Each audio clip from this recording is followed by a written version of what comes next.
The Friday night postgame scoreboard show continues here at Beef O'Brady's. Want to thank Beef O'Brady's, also Andine Chevrolet at AndineChevy.com, Graves Insurance Group, Coal Mountain Flowers, Bobby Amos Waterworks, Talent Brothers Auto Parts, and Mission Support Amos.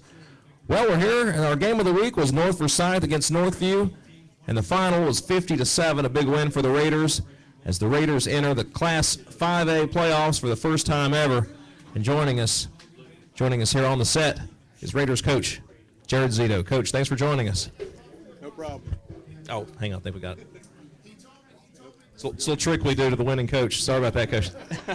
No problem. It was a great night in Raider Valley. Great night, senior night, a region opponent, and controlled our own destiny in Region 7 5A. And our kids came out focused and exploded. Had a great night, and it's a great lot of momentum built into next week traveling to Lassiter. So we're excited.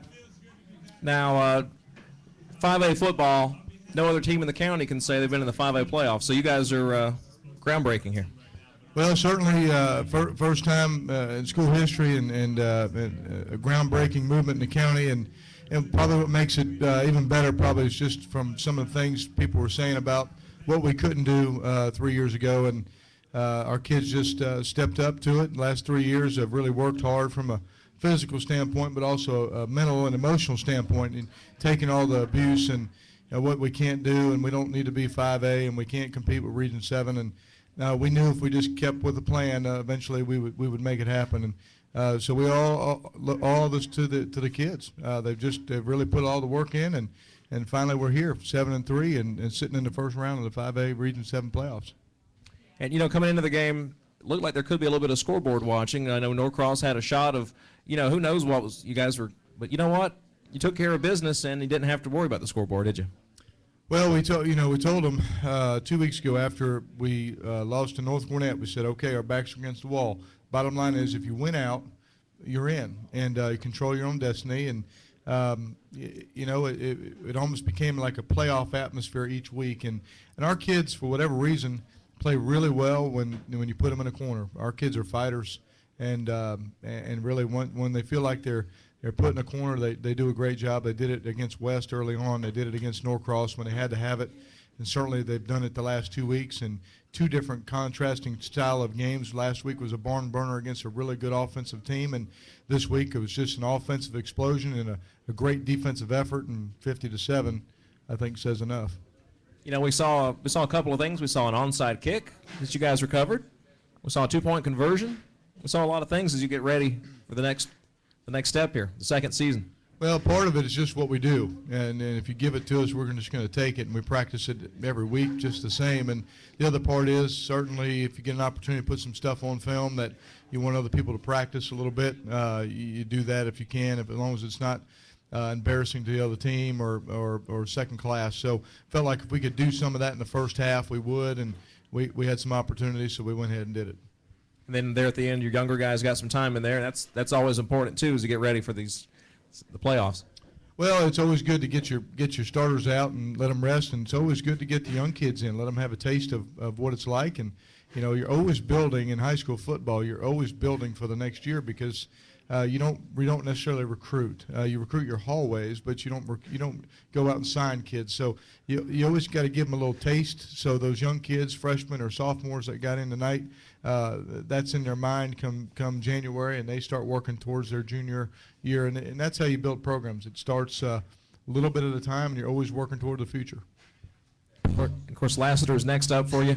They had the win over Roswell earlier. They put 42 points on the board, so it's going to be. We've had some reports about that their quarterback might have gotten injured actually late in that game. So who knows what you're going to be looking at on tape, as you get ready for it. Well, number one, they're a good football team. Coach Chip Lindsey took over that program 2 years ago, and they've been in the playoffs 2 years in a row. Got a chance to watch them play at Etowah last year in the first round. They upset Etowah. They were the 4 seed. Etowah was the 1, and they throw it about 90% of the time, and they do a really good job with that. I saw a little bit at the end of the game, and I saw where I think the quarterback got hurt. Either way, they're going to be well coached, and it's going to be a game where they're going to move the football. We're going to challenge our defense a little bit, and it's going to come down to us keeping the ball and not turning it over. We certainly, we put 50 on the board tonight, but we don't consider ourselves to be a scoring machine. We're going to control the football, play good ground rushing attack, and take the play action passes where they are. So we're just going to have to do a good job of doing what we do and slowing them down.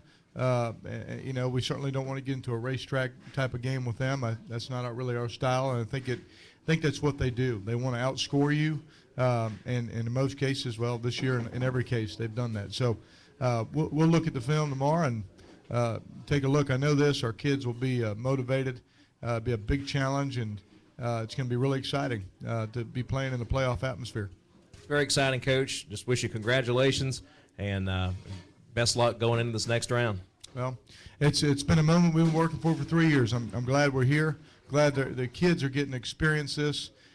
This week's going to be like no other, and we're going to prepare them to win the ball game, and hopefully we represent Region 7 well. Hopefully we represent our school and our community and our county well. As the only school in the county in the playoffs this year. Coach, I don't know if you remember this or not. I remember being with you, actually walking on that field at North Forsyth the first time when you got hired as head coach, and that was exciting then, and it's exciting tonight to be here as you take the team to the 5A playoffs. Well, it's been a long road, and certainly I don't feel like we're at the end of the road. It's been a long journey, and anytime you're rebuilding a program, it takes a lot of time and a lot of effort from a lot of people, and a lot of people want to give me the credit or give the coach. It's really a combined effort of coaches. We got a great staff, of our kids, of our parents, of our community, of our school. If everybody's not on board, something like this is not possible. So I just want to say thank you to everybody that's involved, and let's just keep this thing rolling. All right. Coach Zito, thank you so much for joining us here. Thank you. Thank you. The Friday Night Scoreboard Show continues here at listenyourway.com and Beef O'Brady's. Tell you what, the playoffs, there's nothing like the playoffs, and it's really exciting as we get ready for that here at listenyourway.com. Stay with us. More of the show still to come. More football still to come this season. That's really exciting stuff. Stay tuned. It's listenyourway.com.